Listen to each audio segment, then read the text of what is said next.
Okay, good morning, everyone. Welcome to our very first session of the 2026 Missouri A and OER Conference. Our session this morning is titled Building Campus-Wide Interest to Promote and Sustain Open Educational Resources. My name is Jeanette Pierce, and I'll be working as your moderator today. I need to share some brief housekeeping announcements before introducing our speakers, and then I will monitor the chat and Q&A during the session. Live captioning will be available during this presentation. You can toggle this on and off using the attendee controls at the bottom of the screen. On my screen, these are under the button named More, so you can look for that. The session will be recorded and provided on the conference website within 1 week following the conference. If you're having any technical difficulties, please contact the organizers by using the link at the bottom of the Schedule conference site. So we encourage you to engage with other attendees via the chat function, and we encourage you to enter your questions in the Q&A box. So please help me to welcome Jodie, Borgerding, and Cadence Cordell from Washington University, St. Louis as our presenters today. Jodie is an instruction librarian who works with faculty and students in the college writing program to promote information literacy and library instruction. Cadence is the digital publishing manager, and she works with faculty, staff, and students to create and host digital publishing projects, including OER. Jodie and Cadence have brought several panelists with them for this presentation, and they will introduce them to you. Welcome to all of you. Thank you, Jeanette, for that introduction. So, again, we are going to be talking to you today about how we have built a campus-wide interest group related to OER here at Washington University. So please take a moment to introduce yourself and let us know where you are from.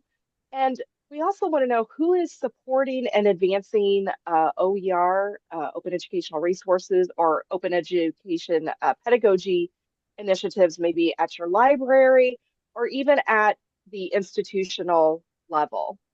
So we'd love to hear from you about what OER or OEP looks like at your libraries or campuses. I see a lot of familiar faces or names in the chat, so so good to see everybody.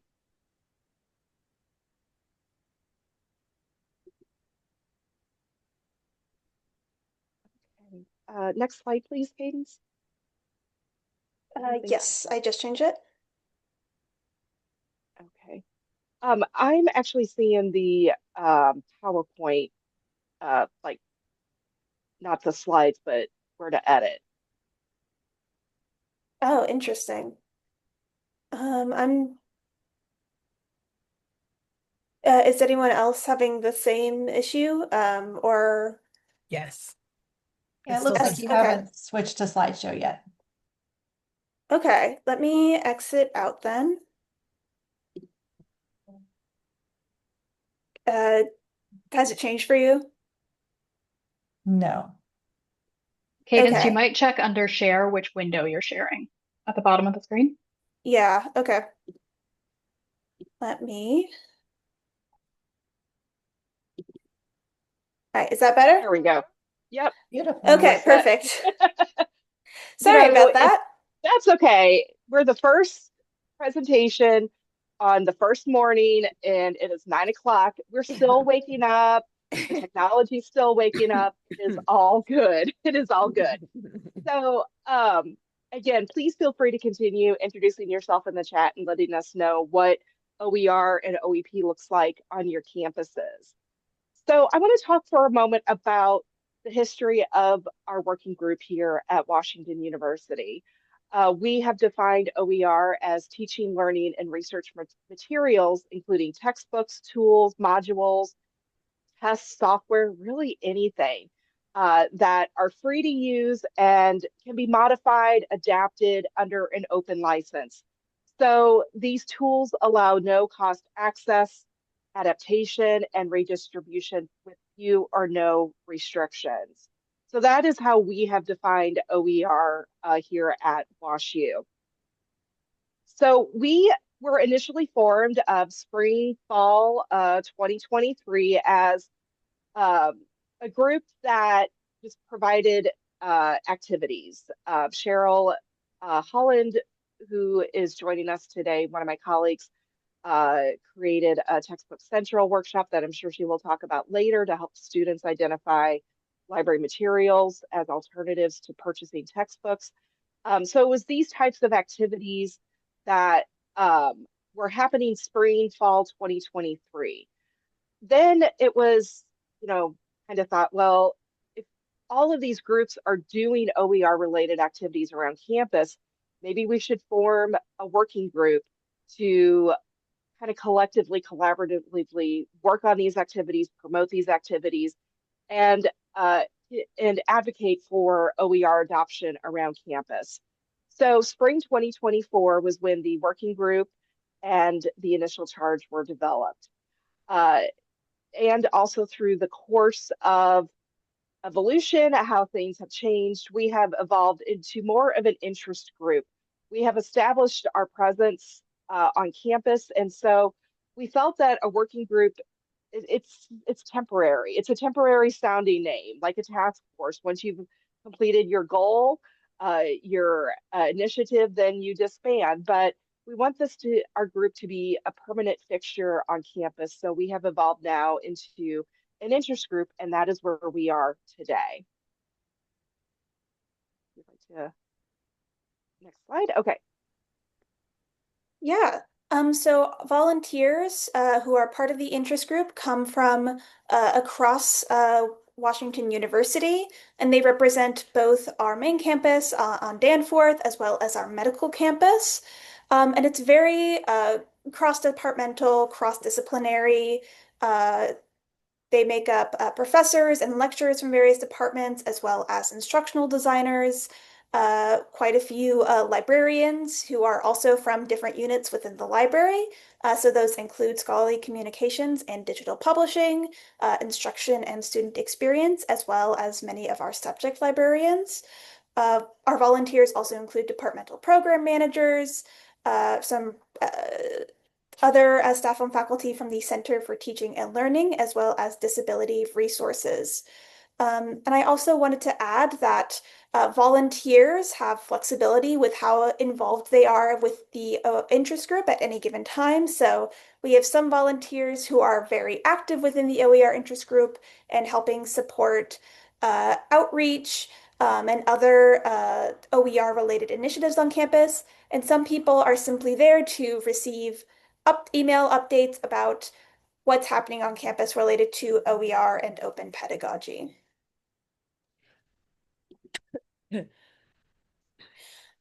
So for those volunteers that are more active, we also support our interest group includes several different subgroups that address specific OER needs and initiatives within that larger interest group.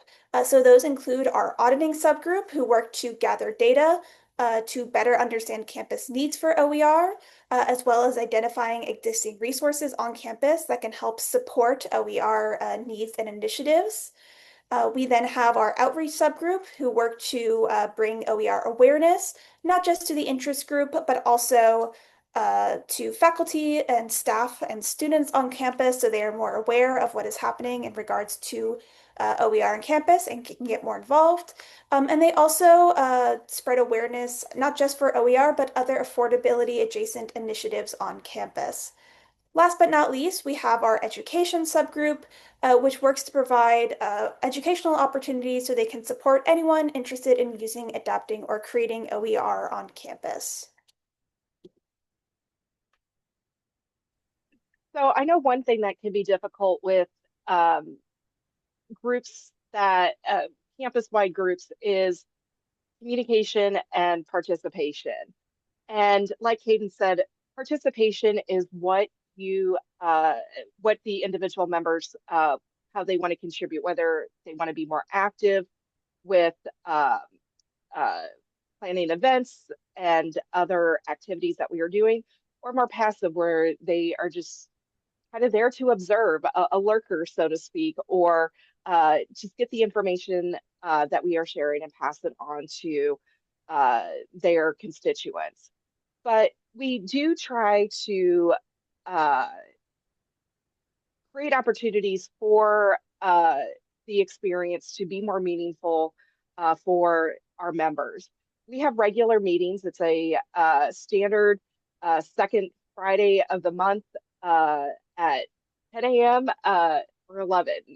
I'm forgetting the time, but it's a set monthly meeting that we offer to provide updates on what we are doing and to also share what is happening in the OER community or any news that we have heard about with that could be happening with OER locally, regionally, nationally, or even globally.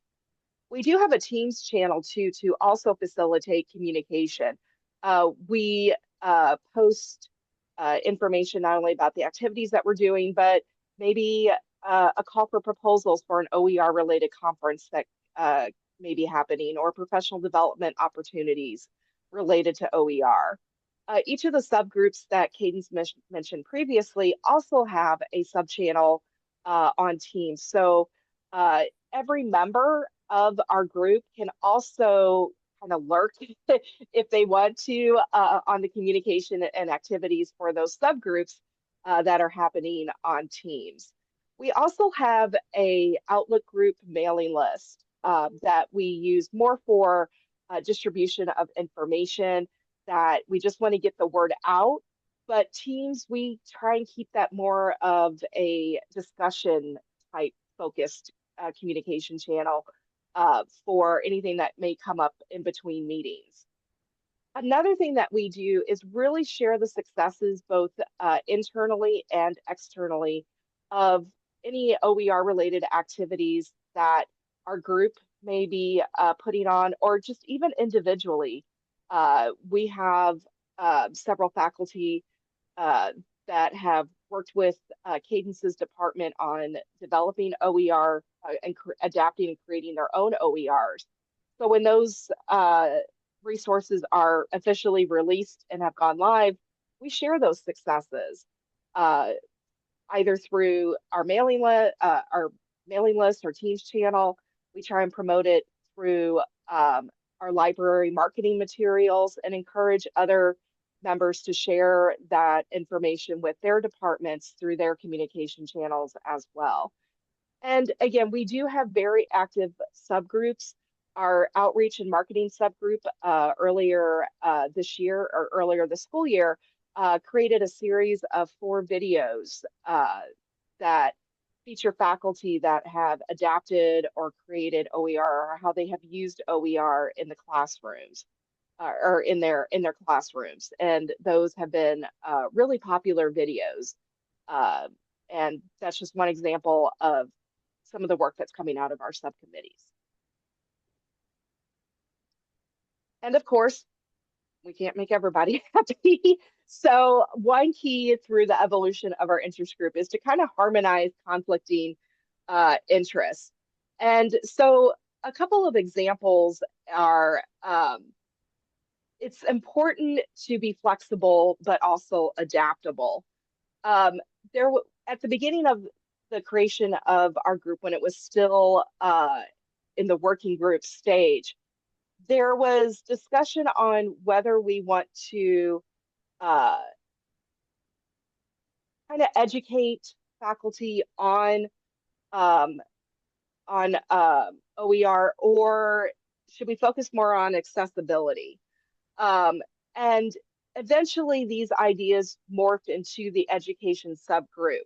So that subgroup does focus on educating and advocating for OER among faculty and students, but that also includes accessibility, educating interested people about the accessibility of OER in the various OER platforms. It's really important to keep the mission in mind. And so, for example, are we here to kind of advance and advocate the affordability of OER, or are we here to help faculty author and create and adapt OER? At first people thought that our group should help faculty create OER, but others wanted to focus on that affordability piece for students. And we kept going back and forth, and they don't have to be different uh, ideas or missions, but yet they are. And so, yes, we are concerned about students being able to afford their textbooks, but we also are concerned about helping faculty create them. So it is a balance that we are trying to maintain, but in the end, we really have to keep the charge and mission of our group in mind as we are doing this balancing act. It's also important to ensure that everyone is on the same page. And OER, OEP can mean different things to different people, and that's fine. That's acceptable. But for the purpose of our group, in order to ensure that we all have a common understanding and definition of OER, we have created an OER terms glossary that our group has created. And we have a LibGuide that and a website that we will be sharing the links later. And uh, within the next week or two, we hope to get that glossary posted on our website and LibGuide. So that way, if our members are talking to uh, a faculty member or a student group about OER, we're using kind of the same common language, the same definitions in our activities and presentations. All right. So, go ahead. Sorry. I was going to say, so that is a very brief introduction of the OER interest group and how it was formed. But now we'd like to turn it over to some of the other members of our OER interest group to talk about their experience and what brought them to it. So I'm going to introduce our panelists. They include Cheryl Holland, who is the subject librarian for education, political science, and sociology at Olin Library. Next is Alina Salminen, who is the Assistant Director for Educational Development at the Center for Teaching and Learning. And last but not least, we have Kella Thornton, the Instruction Specialist at the School for Continuing and Professional Studies, or CAPS. So thank you all so much for being here. The way this will work is that we have a few pre-written questions just to get the conversation started and give all of you in the audience some time to put your questions in the chat. I believe we have we have 4 pre-written questions to go through, and after that, we'll turn it over to audience questions for both our panelists and me and Jodie. So for our first question, could you all share how you first got involved in the OER interest group? And I can either, I don't know if anyone would like to volunteer, or I can popcorn it to someone. Oh, Cheryl? I'll volunteer. For me, it was a natural progression from what I've been doing for the last 10 years. About in 2015,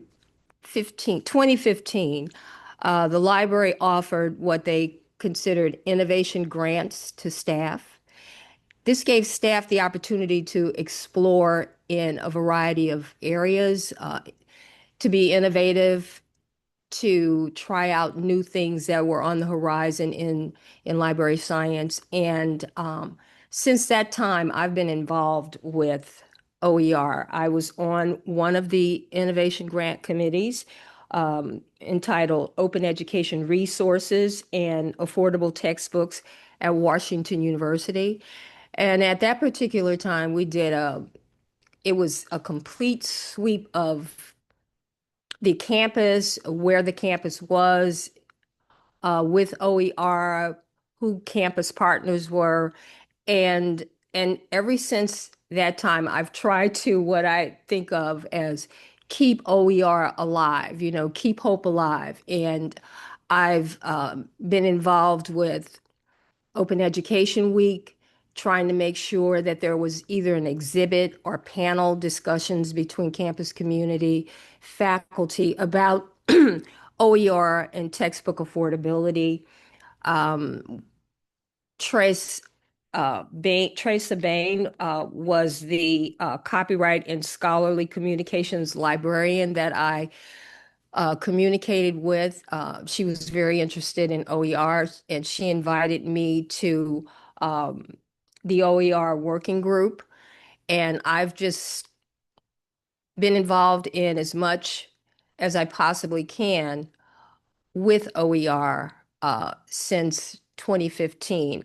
And my focus tends to be on textbook affordability, kind of running parallel with OER, uh, realizing that it's important for people to, especially students, to understand what OER is. And I try to work with students in educating them and raising their awareness about OER as well as textbook affordability. So that's pretty much how I got here. Thank you, Cheryl. I'm happy to talk briefly.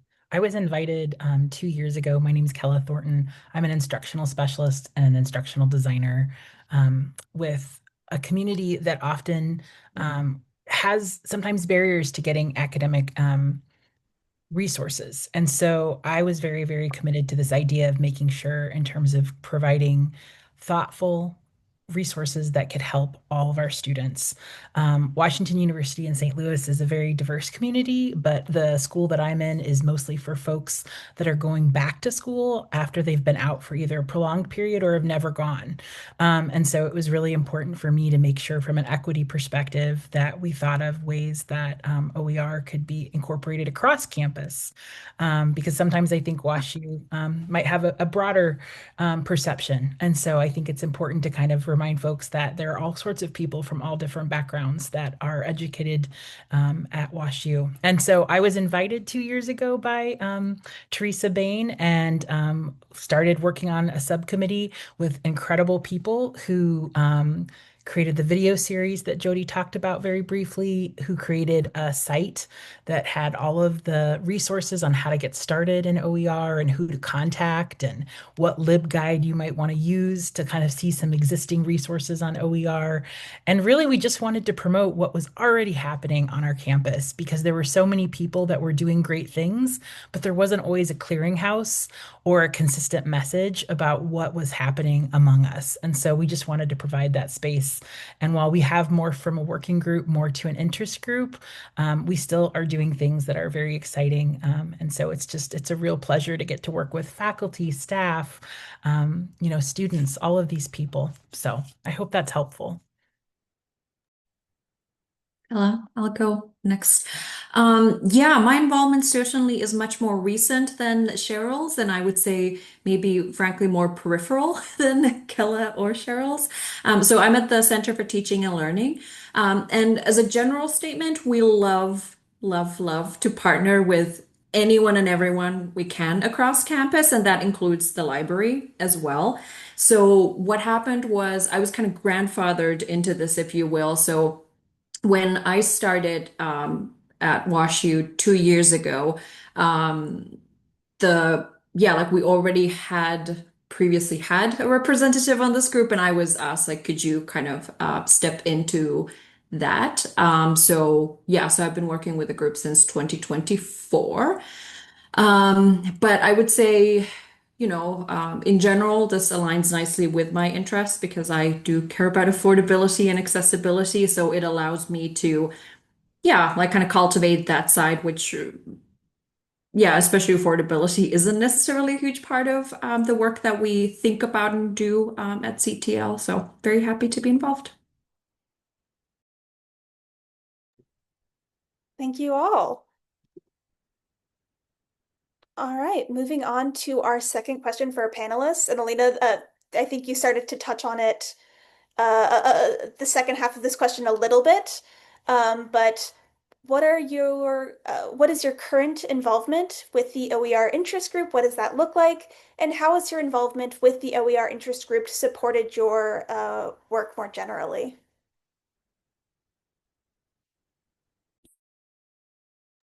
We just do a reverse, so I'll go first and then Kellen and then Cheryl this time around. This speaks to Cadence and Jodie's point about like how there's different degrees of involvement. So for me, this has definitely fluctuated. So at one point, I was kind of the lead of the auditing group. And then, frankly, my sort of core duties got busy and big, so I had to step away. So now I think I'm more of a, I will attend the meetings with great curiosity, but have a much more curtailed role. And I really appreciate that there has been this flexibility to do that. I do get more involved in some pieces. So earlier this week, we had a workshop that Cadence facilitated on OER and finding OER. So I was involved in kind of planning that and thinking about facilitation and structuring that. So that was a lot of fun for me. I think in terms of how it lines up with my work, a couple of things that came to my mind is, first of all, my job responsibility is to keep up with the world of teaching and learning broadly. And I do think OER is a part of that. So it's a relatively light lift way of, keeping tabs on what's happening in the world and on our campus in terms of OER.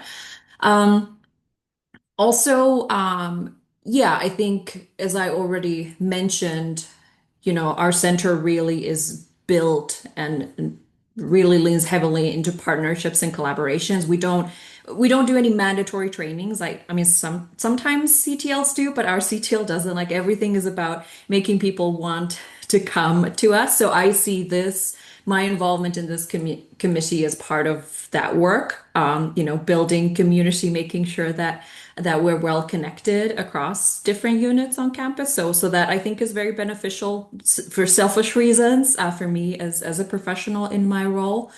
And finally, as I was thinking about this, I think it also helps us as a center for teaching and learning to make the case for ourselves. So in these times, I think, and not just us, but like generally everyone in higher ed might find themselves in a situation where you have to really kind of make a case for why you exist. I think, yeah, like really helping show that we're crucial to the university and that we're crucial to student success. And I see OER efforts as being a piece of that. So I think there's all kinds of benefits for my work and my involvement. And I just want to say again, thanks to everyone that's here. This is such a great question. I think I'm currently still involved in the marketing and outreach subcommittee. We are a collective, like I just help organize the meetings, so we all kind of lead together. But in terms of how my involvement in the OER interest group translates to my own work as an instructional designer, open educational pedagogy is something that I discuss and work with a lot of faculty members at my school.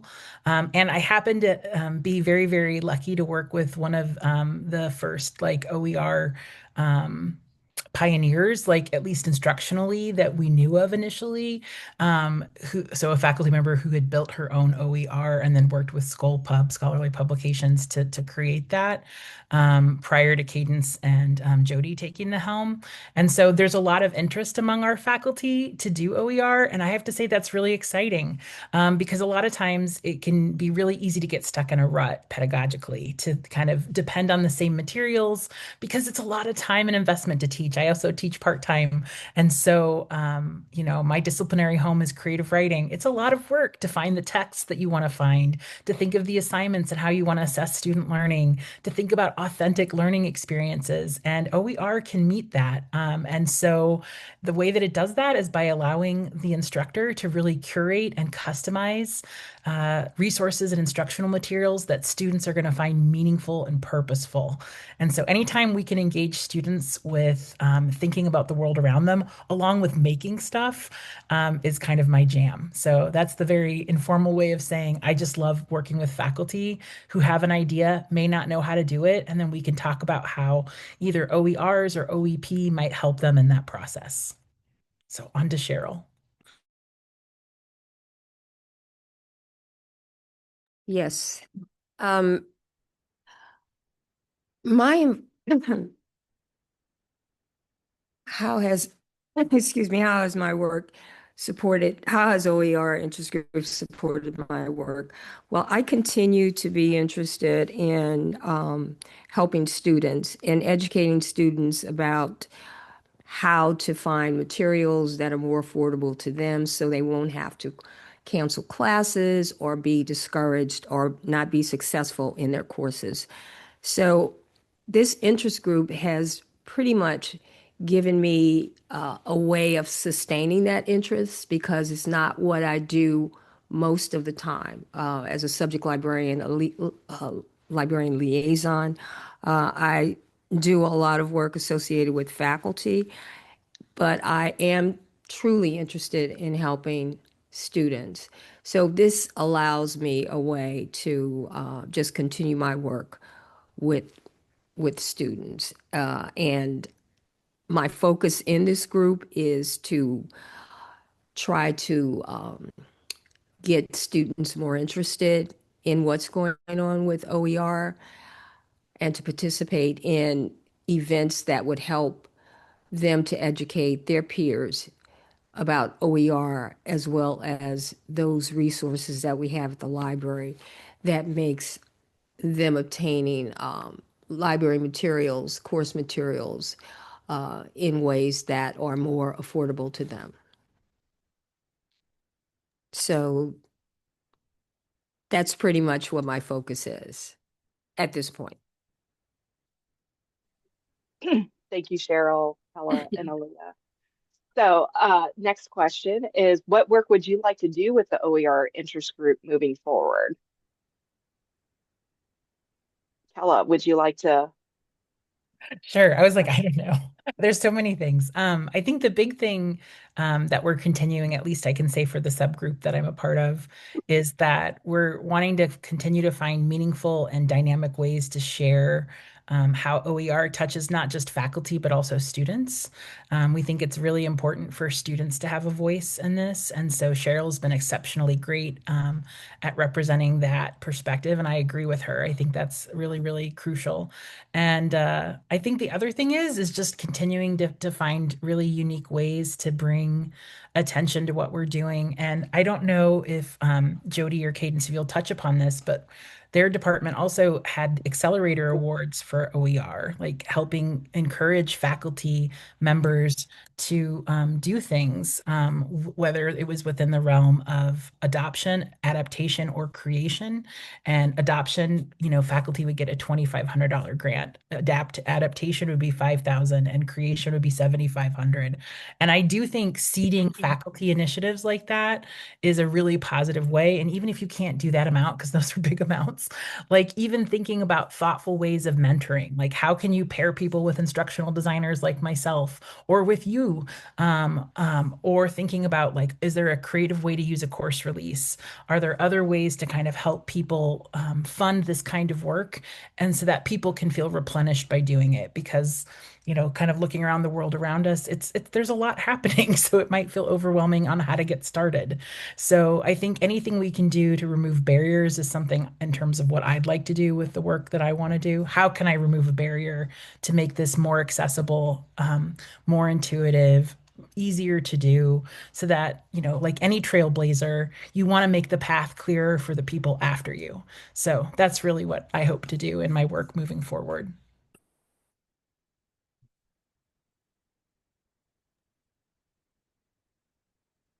Cheryl, what do you think? Let's see.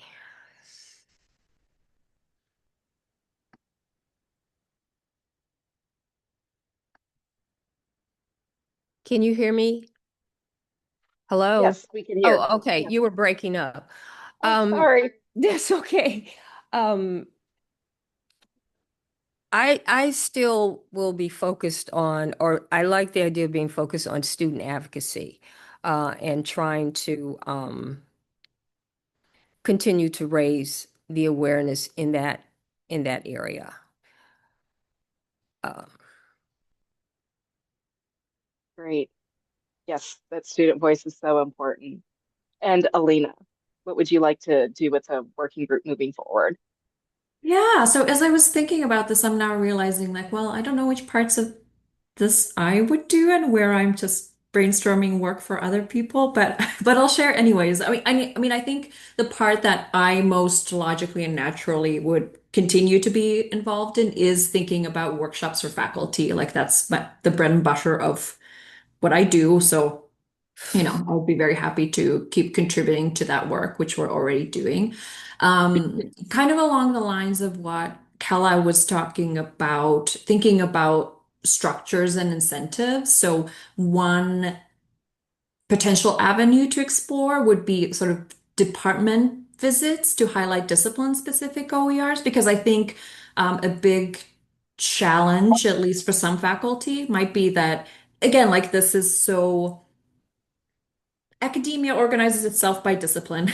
So sometimes I know when we offer sort of general workshops, it feels a little like, well, how is that relevant to me? Or like we have these specific, signature pedagogies or specific materials that we work with. If we could kind of find that middle ground where we're not necessarily working with individual instructors, but we're working with groups of instructors who, are engaging with similar practices and similar materials. I don't know what this would look like, but that was something that came to my mind. And then I guess, on the note of working with individual instructors, I mean, Kella mentioned there already are incentives, and I know that there is a lot of resources and willingness to really work in consultation. But I do think that, again, like it can be such a daunting prospect. Like, how do I evaluate, like, how do I find and then evaluate these OERs? And how do I make sure that, it's in the Canvas unit and things don't fall apart, or much less, if I want to actually adapt it, what do I do? So I think really this is the kind of work that instructors want a lot of that one-on-one type of high touch work with. Again, that isn't necessarily me saying things that I would do, but rather making more work for others in this group. But I think that might be really helpful in getting some traction. Absolutely. Thank you. And then our last question is, what recommendations do you have for faculty, staff, or anyone at other institutions who are interested in building support for OER initiatives on their campuses? So what advice would you have for others who are maybe thinking of creating a group similar to ours? I can mention that if you're interested in working with students and getting that student advocacy for OER up and going, you may know that there are government resources, kits out there that are available to get students started with just having campus events.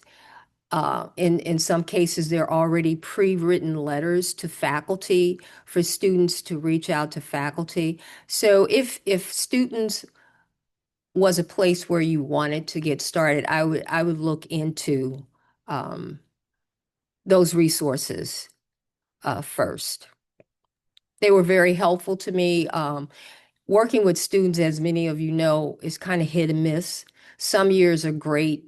Other years, you can't contact them. But for those years that are great, usually there are good results because students usually are very enthusiastic about whatever they do whenever they are doing it. So that's one of the things that I would suggest if you're working with students.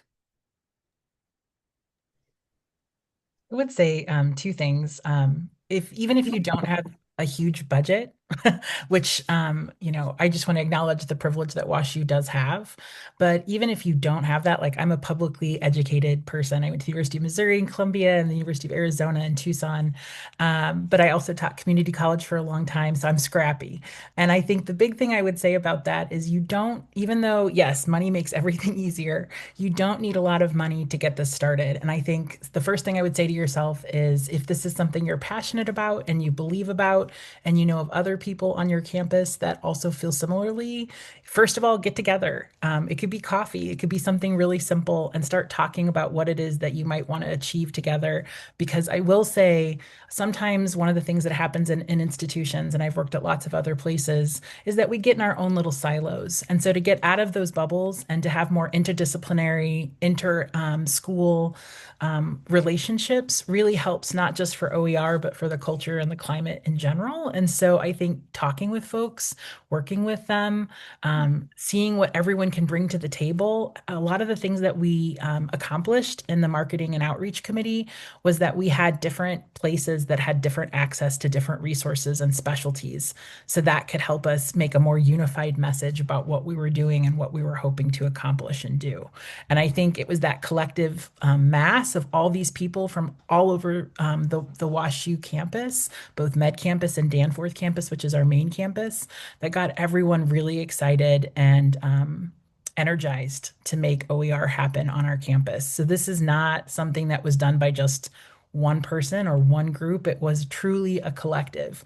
So I think that would be the other thing I would say. It'd be like little, little grass fire kind of grassroots kind of things can come to fruition. Yeah, so I'll echo what Kella said, find people who are already doing the work and build community that way. And I think it's just seeing examples, that's really important and inspiring. So find those examples on your campus. This is more about sort of, I don't know, logistics slash sustainability. Like I would think about providing structure and direction. So some action items or concrete things people can participate in, because I find there's often people who are willing to be involved, but maybe not willing to come up with like, okay, what are we going to do? Um, so if you can kind of do some of that planning and break things into kind of bite-sized pieces, like, hey, how about you do this in the next 2 weeks and then report back to us? I think that can be a really good strategy.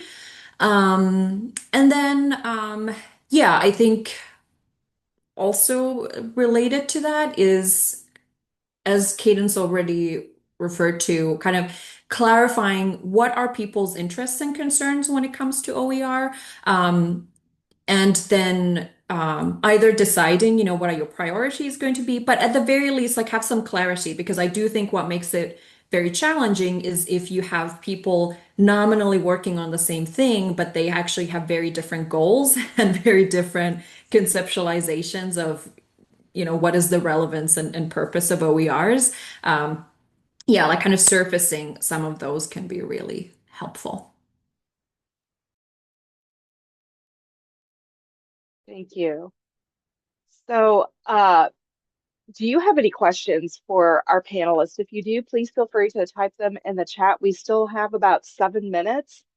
So we would love to hear your questions that you may have for our panelists or for Cadence and I about the interest group itself. So Robert says, has Washington University tried lunch and learns or general OER educational sessions for faculty, and were they successful? In 2024 and 2025, we did have a couple lunch and learn sessions centered around Open Education Week. I believe in 2024, that lunch and learn was more of a introduction to, at the time, the working group and what we hope to accomplish with the working group. Unfortunately, in 2025, I was unable to make it, and I was not co-chair of the group at the time. But Ella, do you remember, or Cheryl, what the theme was last year? I was out of the country. Sorry. Yeah. That sounds very bougie, but it was true. So, So, I yeah. mean, So Cadence, yes, you could talk about the workshop that you did earlier this week. I count yeah, that as a general educational session for faculty. absolutely. Yeah, definitely. So this was as part of this larger week for Open Education Week.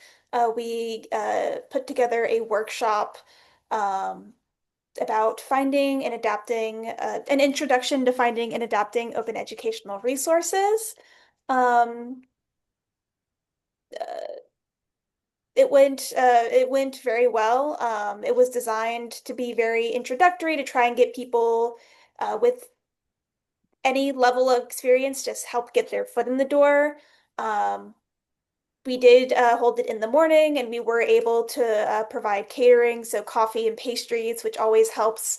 Uh, Food can be a very useful tool in helping bring people in, especially for that kind of morning session. Um, but overall, that was very well received. We were just talking about this, Jodie and I, before the workshop, where we had about 20 registrants, and of those, 15 people showed up. And it was a very good, lively crowd, a lot of really good conversations. Um, I will say that workshop was also designed to encourage those conversations. So there was a short activity at the very beginning for people to just turn to one another and introduce themselves and their interest in OER. And then a second activity a little ways into the workshop for them to talk a bit about, uh, how copyright and licensing had, impacted their teaching in different ways, whether that be what they teach or what students are able to access and things like that. So really helping using those activities to help build a sense of community between participants. Um, yeah, and really give them that chance to connect. Oh, Elves has a question. What kind of sessions would you hold for specific academic departments, such as math or science?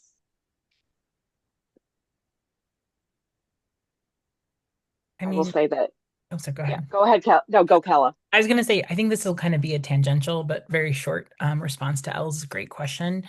For instance, in continuing and professional studies, we have data studies and a lot of GIS centered curriculum. And so one of the faculty members I work with, Doris Scott, would be a great example to kind of show what she's already done with her customized OER. So I would probably while it's not answering your direct question in terms of math or science, I think identifying faculty members who are either A, interested or B, already doing it, and then showing what resources they draw from is really, really helpful. And while this isn't exactly Elsa's, I do think someone below, Sarah, talked about Pressbooks, and I'll let y'all talk about that. But I do find having a structured platform does help so that when you're going to a discipline specific place, it's a little bit easier to kind of talk about the curation. But I'm not a librarian, so I'll let the people that do that best talk about that.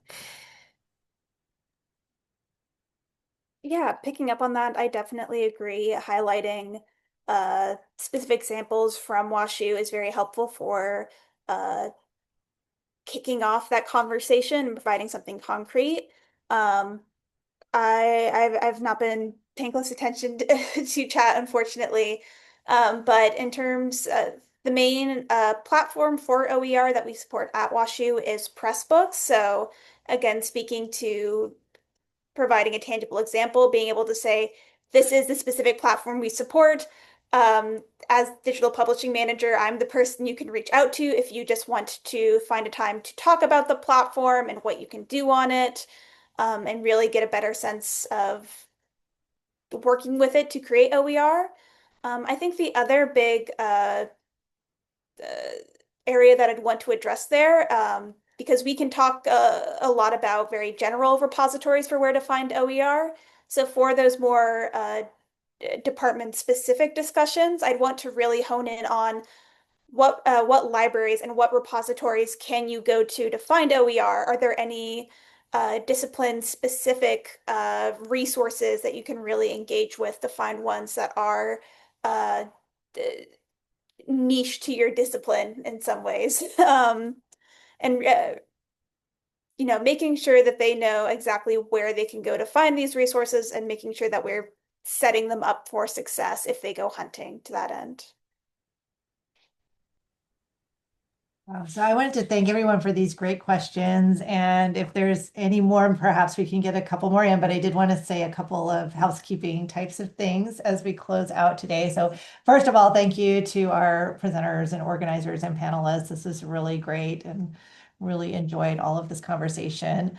I hope many of you are planning to attend multiple sessions during the day, but I do want to put a shout out for our keynote, which is Amy Wolf from the City University of New York on why does accessibility matter in OER, and that's from noon to 1:30 Central Time today. And I also want to put a shout out for our poster sessions, which you can find on the conference webs page, and I'll just put that in the chat.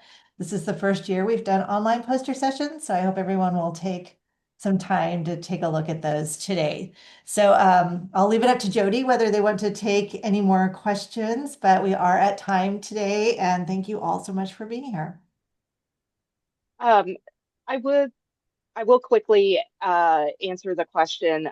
Well, Kella did too. The question that you had, Jeanette, about accessibility. We are talking about it, and I think it is something that we will discuss further about possibly having some additional workshops or some sort of outreach or education about these accessibility changes. Cadence at our meetings has shared some accessibility updates and changes to Pressbooks and some of the other platforms that we use. So it is something we are definitely discussing. Okay, thank you. Cadence, if you want to move to the next slide real quick, these are links to our interest group website, the LibGuide that we are creating, and more content will be added to the LibGuide, including that glossary I mentioned earlier.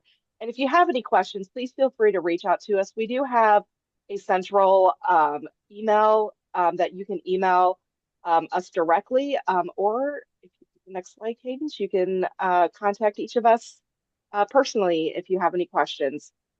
And I want to thank you all for attending. I want to thank our panelists for joining us today, and enjoy the rest of the conference. Thank you so much. Renee, put the links in the chat. Yes. There you go.